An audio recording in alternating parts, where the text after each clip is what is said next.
சத்குரு சாய்நாதாய நமோ நமக. உலகத்தமிழ் உறவுகள் அனைவருக்கும் மதுரை ஜோதிடர் சாய் செல்வத்தின் இனிய வணக்கங்கள். வாழ்க பல்லாண்டு.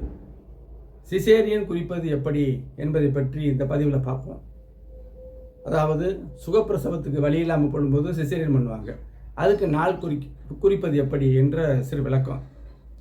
இதில் சில ஜோதிடர்கள் நாள் குறிக்கிறதெல்லாம் சரி வராது, இறைவனுடைய கையில் இருக்க பிறப்பு அப்படின்னு சொல்கிறாங்க. அவங்களுக்கு நான் சொல்கிறேன், எல்லா பலன்களுமே ஜாதகத்தில் மறைமுகமாக தான் இருக்குது. எல்லாமே இறைவன் கையில் தான் இருக்குது, கிரகங்கள் கையில் தான் இருக்குது. அப்போ நம்ம எதுக்கு அதை பார்க்குறோம்?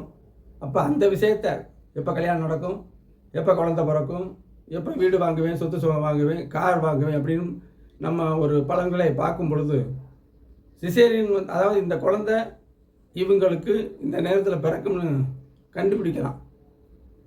எனது மதிப்புமிகு ஆதித்ய குருஜி ஐயா அவர்களுடைய அந்த சுபத்துவ பாவத்துவ அந்த புரட்சிகரமான ஜோதிட நுணுக்கங்களை நான் பின்பற்றி தொழில் செய்து வரும் பொழுது அதிலிருந்து எடுத்த சில விஷயங்கள் தான், நான் எதுவும் கண்டுபிடிக்கலை, அதிலிருந்து எடுத்த விஷயங்கள் தான் இப்போ நான் சொல்ல போகிற விஷயங்கள். அப்போ ஒருத்தர் சரி ஜாதகம் நல்ல ஜாதகம் எப்படி இருக்கும், நம்ம குறிக்க போகிறோம், நல்ல விதமாக குறித்து தாங்கன்னு சொல்கிறாங்கல்ல. நல்ல விதமாக நம்மளால் குறிக்க முடியுமா? நம்ம நல்லதாக தான் குறிப்போம். எப்படி லக்கணம் வளர்த்துருக்கிற மாதிரி குறிப்போம். லக்கணம் வளர்த்தா தான் நல்ல ஜாதகம். ராசி வளர்த்துருந்தா கூடுதல் அமைப்பு.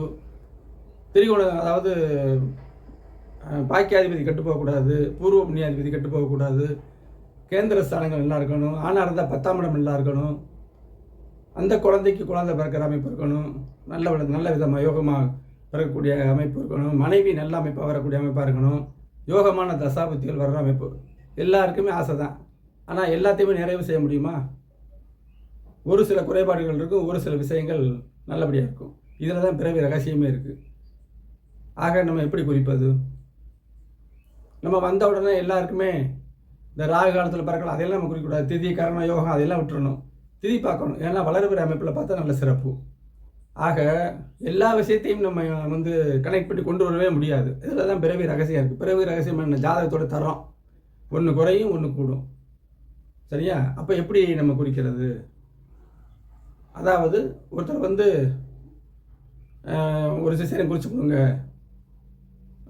நல்ல தரமாக இருக்கட்டும், அது எப்படின்னு எனக்கு எப்படி குழந்தை பிறக்க போகுது நீங்கள் குறிக்கிறதுலேருந்து அப்படின்னு கேட்டால் அதுக்கு நம்ம ஏற்பாடு செய்ய முடியுமா?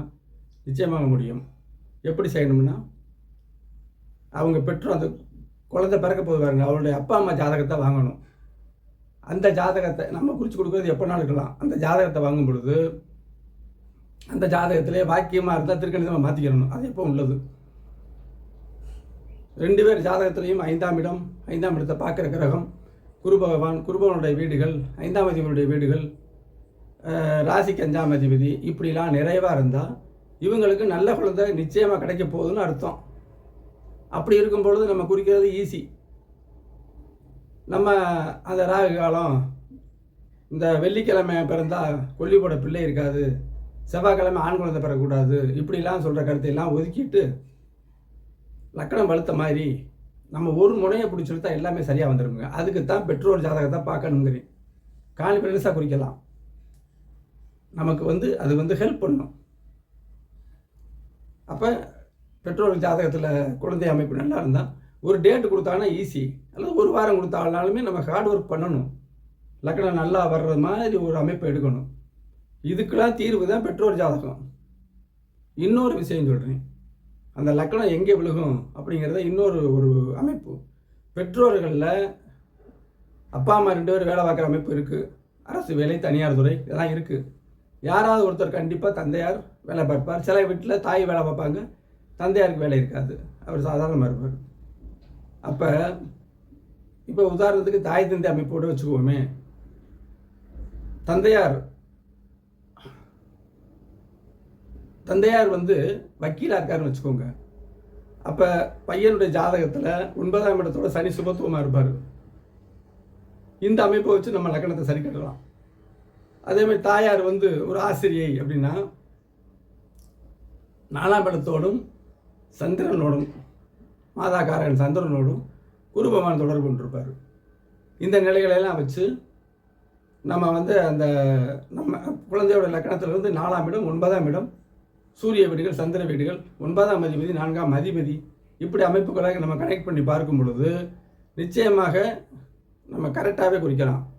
அந்த பிறக்க போகிற நேரத்துக்கு வெகு அருகில் குறிக்கலாம், துல்லிதமாக குறிக்க முடியாது.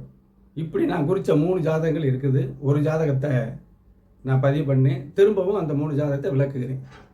ஆக ஜோதிடத்தில் எல்லாமே செய்ய முடியும்.